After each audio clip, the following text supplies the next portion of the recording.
Yeah, we're waiting for Gabrielle to be able to call us in. Hopefully he'll do that in the next few minutes. Might be running a little bit late, but that was Celeste Kellogg with the look. She was at the Grammys last night, hobnobbing with a bunch of these celebrities out there. She's going to be a superstar coming up. So it'll be interesting to be able to see her, release something. So definitely, really, really cool on that. So without further ado, let's get our guest on. Bass, Gabrielle, are you there? Yes, I'm here. Bass Gabrielle's here. Okay, hi. How's everything going?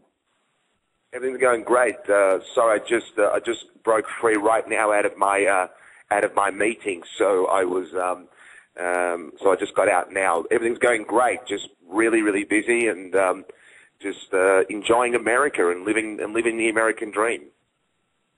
Yeah, I mean, it seems like you're very, very successful. You've got the Superman workout Alley out right now, and also you're kind of expanding into doing some acting as well. And what's it been like to kind of move here to the States and get these opportunities? Look, it's been phenomenal, and that's the reason why I did come to the U.S. I was living a very good life in Australia, a life of comfort and a lot of luxuries, so it's not like I needed to leave or anything, but I just wanted to get out of my comfort zone. I wanted really to be the best that I could be and achieve my true full potential, and I really wanted greatness. And even though Australia is a great country and everything, the opportunities just don't exist like they obviously do in LA and specifically in Hollywood. So I decided to come out here spontaneously just for some business opportunities, and that ended up landing up with a TV show, and it ended up landing, with two short feature films I just finished. And I've gone from a life in Australia where I just had comfort, and I was pretty much nothing extraordinary going on there, to go from that to end up being on red carpets in Hollywood and have cameras around you and photographers. It's a huge, a dramatic change. So, for some people it can be rather overwhelming. So I've gone from one extreme to another so quickly, and for me it's been so great. I've been very appreciative, and that's America, as they say. Only in America can that sort of thing happen. Yeah, no, and I mean, you're not alone. There's been a lot of Aussies that have went from Australia all the way up here to the States to be able to act and to be able to do their thing, as it were. And they've been very successful. And it's great to be able to see that there are success stories such as yours happening pretty much everywhere in Hollywood right now. Can you tell us a little bit about first of all a little bit how you got into the kind of the fitness business? Sorry, how I got into the what? Sorry, what was that? How did you get into the fitness business? Into the fitness, you said? Sorry, is that what you said? Yeah. How did you get into fitness? Let me just put it that way. Sorry, because the reception was bad. You said, how did I get into fitness? Yeah. Yeah. Yes. Okay. Sorry, dude. It's just because it didn't sound very clear. Well, my background, I mean, ever since I was a kid, I've been as a kid doing push-ups and pull-ups and all that sort of thing. And as a kid, I was first into football, which is back in Australia, it's called Australian rules football. So as a youngster, I was doing that, and then I got into Kung Fu at the age of 12 years old, and I had a martial arts background from 12 years old going up through to kickboxing at the age of 16 and Muay Thai. So I had a very extensive martial arts background, predominantly in kickboxing and Muay Thai. And then I started doing weight training to supplement that, to be able to supplement the martial art, just to make my body basically stronger.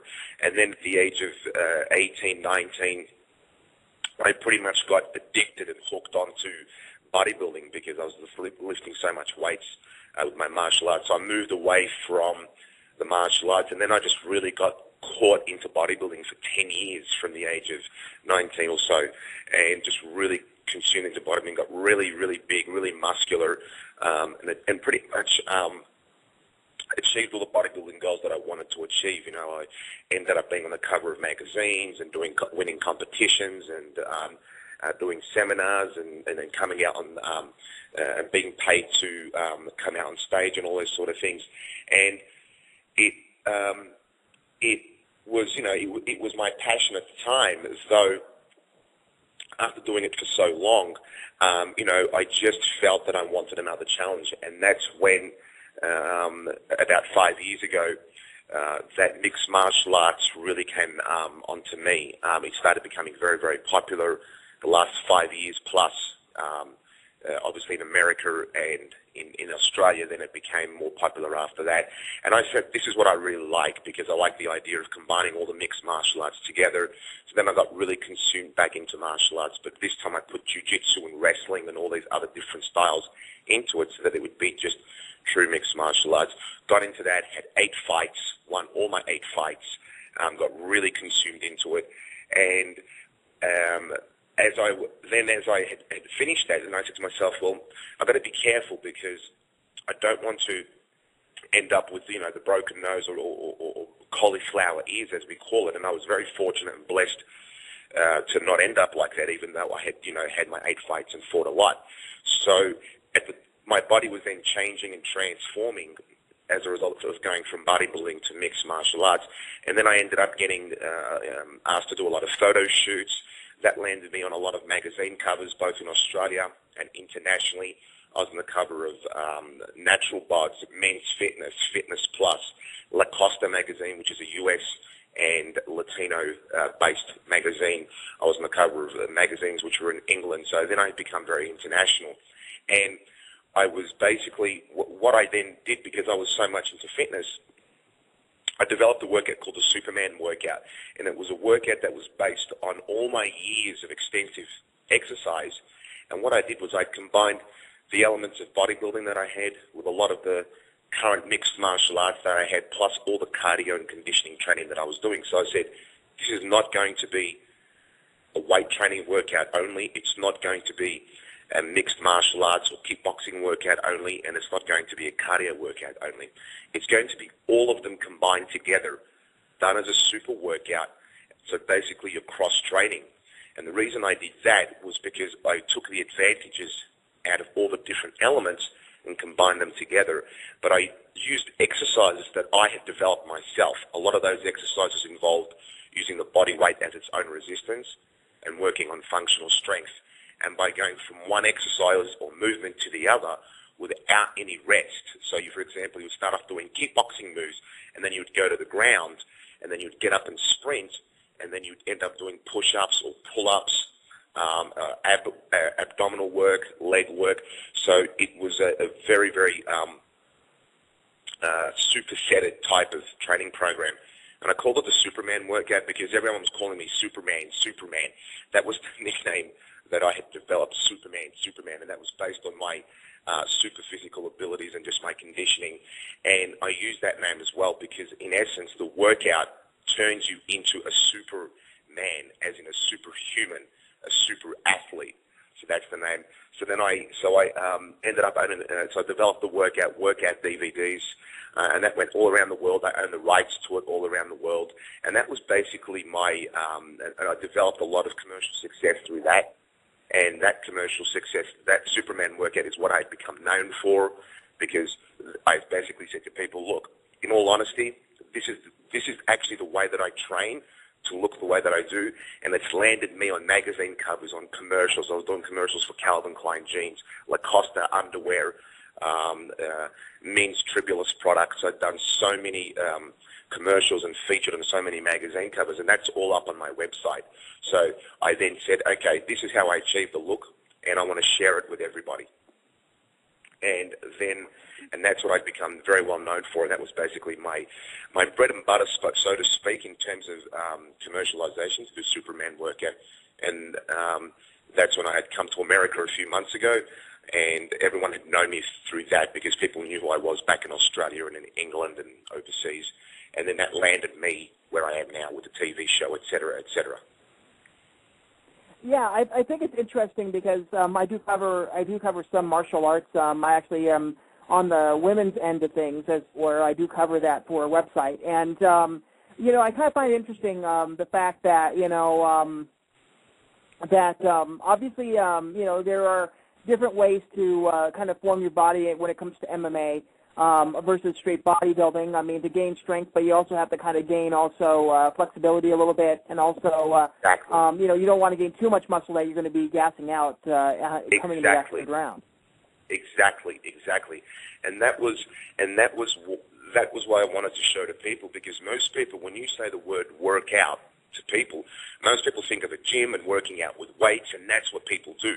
And I wanted to say, no, it doesn't have. It's not that way, because if you actually do weight training, you end up getting too big. As you said, you gas out, you lose your full range of motion and your flexibility. So I had designed exercises that did not restrict that, and that were working specifically on improving actually your flexibility, your range of motion, and your functional strength. So the number one rule in the Superman workout is you do not do heavy weights, because when you do the heavy weights, you get too big and heavy, you lose flexibility, and your muscles tighten up. So I focus more on doing much, much higher repetitions when doing any of the body resistance stuff, but doing a lot of cardio, running, and then doing a lot of the kickboxing and MMA. And there's a hell of a lot of stretching that goes into it, which is shown on the workout, both before and after, but especially before. Like, you spend at least 20 minutes doing a lot of stretching, and that's to keep the muscles loose and flexible. Yeah, and I mean, I was seeing, obviously, you said that that in Australia and here in the States, MMA has grown a lot. And are you seeing that there's a lot of people that are kind of going into the idea of an MMA kind of style workout because they want to, because it's so popular? That's a great question. That's a fantastic question, actually, because it's good to be able to talk with an interviewer or somebody who has that understanding and who has that background. And it's also a very applicable question, especially today, especially now with the popularity of MMA. Definitely, yes, to answer your question. Definitely, yes, I'm seeing a change in a direction towards MMA. It doesn't necessarily have to be MMA, but it could basically be kickboxing or Muay Thai or even boxer-size type of workouts. But a lot of people, especially, yes, in Australia, it's growing now. It's definitely popular now in Australia. Obviously, it's come later to Australia than it has to America, which is usually the case with everything else. It usually comes first to America, and then Australia gets onto the trend. So, look, there's a lot more MMA gyms now popping up in Australia. There's a lot more young males that are doing it. Jiu-jitsu has really boomed over there. I see definitely in the United States a lot of people, both male and female, doing a lot more MMA workouts, and that's because of the commercialization of the UFC.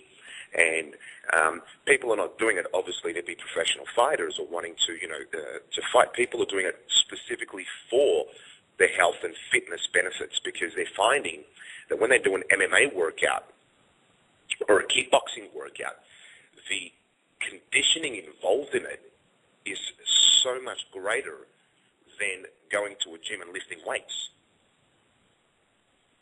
Yeah, not to mention, I mean, I've interviewed a lot of female fighters, and all of them tell me pretty much the same thing. If they come from a boxing background, like yourself, and then they go into jiu-jitsu, they realize that they're working a lot of different muscle groups in jiu-jitsu than they are in boxing or kickboxing. It's very interesting to be able to hear that there are certain aspects of jiu-jitsu. It's become so much popular. It's become a lot more popular with the females as well. And it's tougher for a female to simply rules of physics, that it's simply harder to tap out a woman than it is to tap out a guy. So yeah, it's very interesting at all. I mean, it's interesting to see it all across the board and all that as well. And I mean, it's interesting to see you kind of motivate. You were doing martial arts, and then you're doing the kickboxing, and then you do MMA, and now you're kind of doing the workout thing and all that as well. It's kind of a great progression.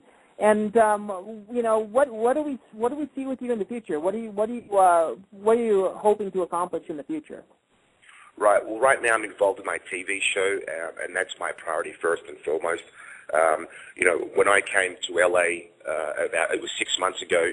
I came on a holiday, and I just came on a tourist visa, and I had come for the Superman workout, and I had come just for a few other business opportunities, because I have a very successful entrepreneurial background with a lot of companies that I had developed and so forth. So I came here for business. That ended up landing me with a TV show, and they wanted to do a reality TV show based on who I am, this guy who comes from Australia, from the other side of the world.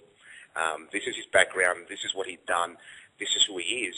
And he's coming now to conquering his American dreams and American goals, and to really live the American dream. So it's a TV show of inspiration, to inspire people to do what I've done, and that is to chase their dreams, to have the courage to chase their dreams.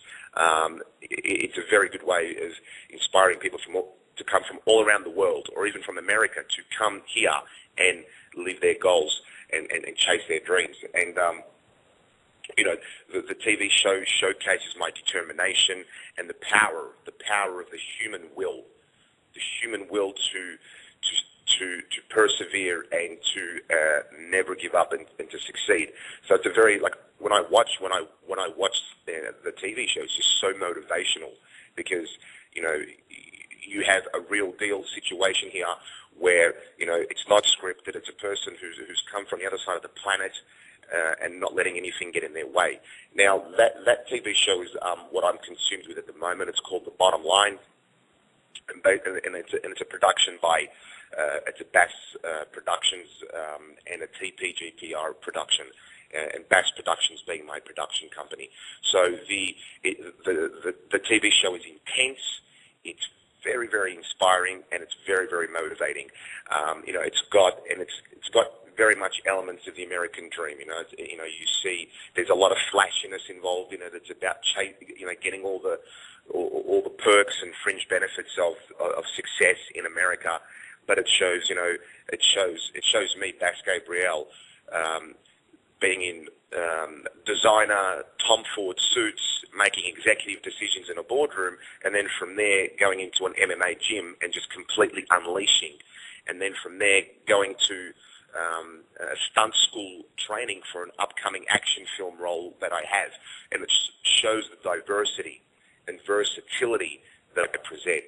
So I'm really consumed with that right now. With the TV show, I've also just completed two short feature films, which are intended for the Cannes Film Festival coming up shortly, and I'm in just finalising and post-production for that right now.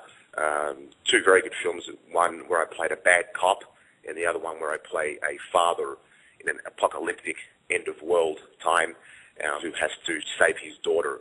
So got a lot on my plate, plus all the other business projects and opportunities that I have. I'm looking towards the end of the year with coming out with my own jewelry line, which will be a custom street sort of wear, prestigious jewelry line, plus possibly a clothing line and some health supplements as well.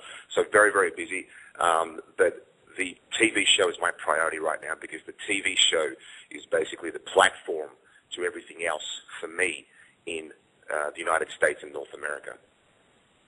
Do we have a date when that's going to air, and where the network in which it's going to air at all? Well, it'll be out. Look out for it on the fall, to come out this fall.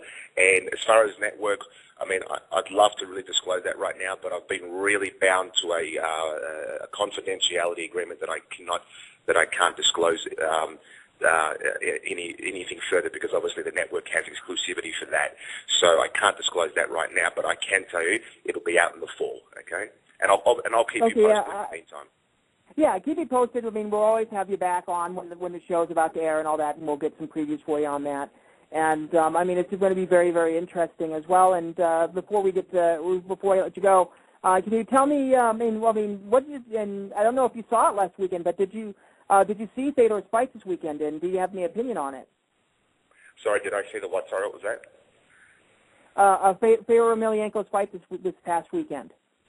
No, I didn't. I've been. He's actually my favorite fighter, and I've been so busy with the Grammy events and pre-Grammy events that I've had, and all the commitments. So unfortunately, I haven't. But I'll I will check it out. I'll check it out now. So I'm assuming he fought again on Strikeforce, right? Because I haven't been. He did. I haven't. I don't want to. Well, I mean, it's been out for the last couple of days, and it's been an absolute shocker. I can tell you that much. I don't know if I want to ruin it for you, but let me just put it this way: it was a very shocking fight, and I won't ruin it for you because I don't think you've heard anything about it. But it's been major news for the past couple of days. So yeah, definitely check it out. Go ahead. That's fine. Just tell me what happened. Who did he fight? He fought in the quarterfinals of the tournament, Strikeforce Grand Prix tournament. He lost to Bigfoot Silva this weekend. It was a pretty dominant fight by Bigfoot. Bigfoot was like 85 pounds heavier than Fedor, so it was one of those things where the size really did kind of matter in the situation. And the doctor stopped after the second round. Fedor's eye was swollen shut. And right after that, they got a comment from Fedor, and Fedor said that he's thinking about retiring. So there's been, speculation that he's going to be retiring after this match. So, but definitely check it out if you get a chance to. Okay, so because I know the last fight that I saw was where he'd fought Wadun, right? That was a while. That was yeah, that was a while back. That was last year. Yeah, last year. So because I was following Fedor a lot up until about a year ago. I was following Fedor extensively because he was actually my favorite fighter. But ever since I've moved to the US and just been so busy with a TV show, I've just sort of lost direction with that. So has he fought? Has he fought again since he fought Wadun, or he hasn't? This was his comeback match after the Verdun loss. So this was his second straight loss. Yeah. So he lost to Bigfoot, right? Yeah, Bigfoot Silva, yeah. Okay, and I mean, look, the reality is that he is very close to retirement, and when he fought to Wadun, I thought maybe, okay, look, I mean, he's entitled to. At the end of the day, he's a human being, so why can't he have a loss like anybody else? And when you look at, he still has the best MMA record on history, and that's the bottom line. He's really got the best MMA record, and he's if you want to call it age, he's maybe getting older or slowing down, and he's not the Fedor that he used to be, because we all know that had he have fought Bigfoot, a couple of years back, or maybe even just 2 years back, he would have easily annihilated him, because Fedor has fought opponents that are much bigger, much heavier, and even much better. So it's I don't think that it's that Bigfoot was much better. I just think Fedor is simply declining and has approached that point of retirement. And we all reach that stage. He's reached his peak. Yeah, he has. And, I mean, a lot of people are saying that maybe he should just go to 205 and not fight heavyweight anymore. But really, I mean, it was a tough fight and all that as well. And I think everybody's really respectful of Fedor, and they still appreciate him. They think he is still one of the best fighters that ever was in MMA. So definitely, we only have about a minute or two left, Bass, and I can tell you, BassGabrielle.com. You guys can check him out there. You're also on Twitter at BassGabrielle, right? Yeah, that's right. So all you do is just go to my official website, BassGabrielle.com, and you can link onto my Facebook, and you can link onto my Twitter. I'll be honest with you, I really don't use the Twitter as much as what I really should. The Facebook I use more. I will get into the Twitter. Obviously, I'm just a real busy man. But I really do communicate with fans and members to the website through the website. So that's BassGabrielle.com. You can also see the Superman workout at SupermanWorkout.com. But when you're on BassGabrielle.com, it'll take you there anyway. So everything's at BassGabrielle.com. Okay, well, it's been an absolute pleasure to be able to talk to you. We'll get you on the show hopefully later on right around the time the show premieres. Yeah, absolutely. Once I'm allowed to disclose the network and specifics of it, I'll gladly come on. It's been an absolute pleasure talking with you as well. And it's awesome to actually chat with someone who understands my background and has that MMA knowledge. It's been phenomenal. So I really appreciate it. We've got a lot in common. Okay, thanks a lot, Bass, for being on the show. My pleasure. Thank you. Thank you. And that was Bass Gabrielle, everybody. We only have a few seconds left. Guys, check them out, FastGabrielle.com. Next week, 3 p.m. Pacific at 7 p.m. Eastern, we are going to have the girls from Hollywire on talking about the Oscars coming up this week. Also, check out, we might have the Golden Raspberry, the president of Golden Raspberries on sometime this week. So if the guys go to somewhereinvegas.net, that's somewhereinvegas.net, and follow us on Twitter at SWIB. I'll have an announcement if that's going to happen. So we'll see you guys next week, 3 p.m. Pacific, 7 p.m. Eastern, here on Somewhere in Vegas, here on Blog Talk Radio. We'll see you guys then. And